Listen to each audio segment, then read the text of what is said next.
So if you have shoulder pain and you've been dealing with it for a while, but you were never in any sort of like chronic injury, or you didn't have like a torn rotator cuff, you weren't in a car accident, it's just something that came on. Maybe you slept a little bit funky, maybe you've been feeling it after you work out at the gym, just something's not quite right.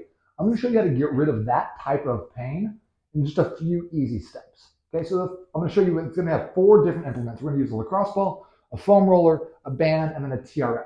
So you can do any of these, all of these. I recommend doing all 4 in order to really get the best results. So the first thing we're going to do is make sure that we're going to loosen up the thoracic spine.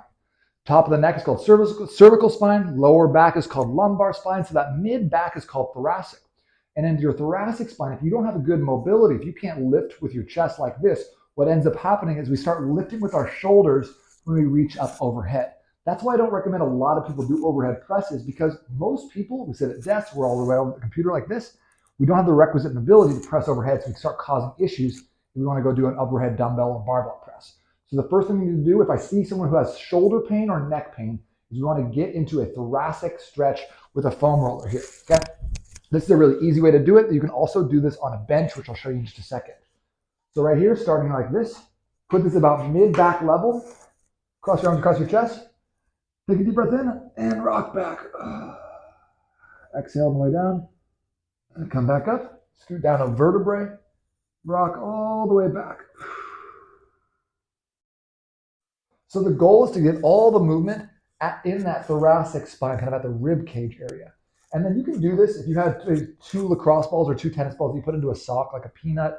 That's a good option here. This is just the easiest way to get into it. Most of us have a foam roller or something like this. If you want to get crazy, you can use a wine bottle. It doesn't matter to me. So just rocking back, getting that rotation. The second thoracic spine mobilization I'm going to show you right now is done on a bench. You can do it on a bed. Doesn't matter. So what we're going to do is we're going to put our elbows on the bench like this. And then we're going to drop down at, again, that mid back. Most people make the mistake of trying to like twerk with it a little bit and use their lower back. That's not what we're going for here. You're not Nicki Minaj. Instead, we're going to drop the chest as low to the ground as we can, feel a stretch in the upper back, and then release that. Drop down, get that stretch, and then release it. If you do both of those exercises, that's going to free up a lot in the thoracic spine. You'll start feeling like, oh, that's a lot better than it was, okay? So that's the first thing, the most important thing that I would stress to you is get your thoracic spine moving properly so you can actually get your overhead feeling a lot better. It's going to loosen up a lot in the shoulders. It's amazing. The second thing is take a lacrosse ball.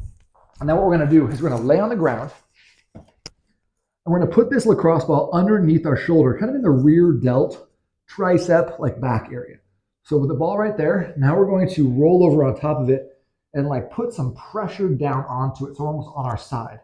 With our elbow at 90 degrees, what we're going to do with this ball is just basically search around in there to find the spots that you're like, oh, that doesn't feel that good. Once you find that spot, we're just going to move the arm up and down like this, through that range of motion. Just getting a little bit of movement in that rear delt. And then what we're looking for it to do is if you hit that spot and that pain is 100 out of 100, okay, we want to give yourself 60 seconds to drop that pain down to 50 out of 50. Get about 50% of the pressure off that area by just putting your weight onto that shoulder and letting it release slowly. The more you can relax your hand and your shoulder, the better. Looking around in here, just with that lacrosse ball, trying to find those other hot spots, spend about 3 to 5 minutes on whatever side is bothering.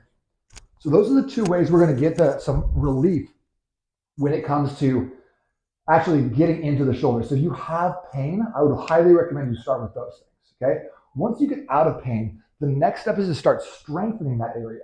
And for that, I really recommend this 1/2 inch red latex band, okay? And what we're going to do is just keep this by your bed, keep it by your desk, and we're going to do about 100, 200 of these band pull aparts every single day.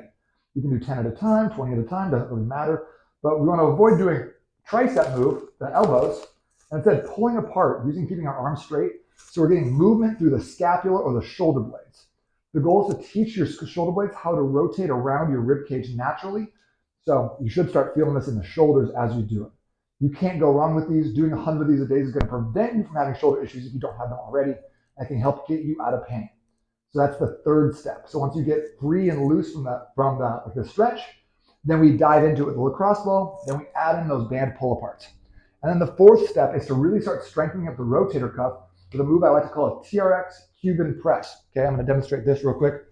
It's a tricky move, but I'm confident with some practice that you'll get it. So lean back, not a big angle. You don't need to be really low on this. And then we're going to pull our elbows back to 90 degrees. Okay, so our elbows are in line with our shoulders, and our hands are in line with our elbows. So we don't want to see this inside. We don't want to see up like that. We don't want to see down here. Everything is squared up. And then from here, keeping our elbows in the same spot, we are rotating like that. Okay, that's the tricky part. Most people, when they do this, pull down like that, let the elbows fall, try to just pull up like this.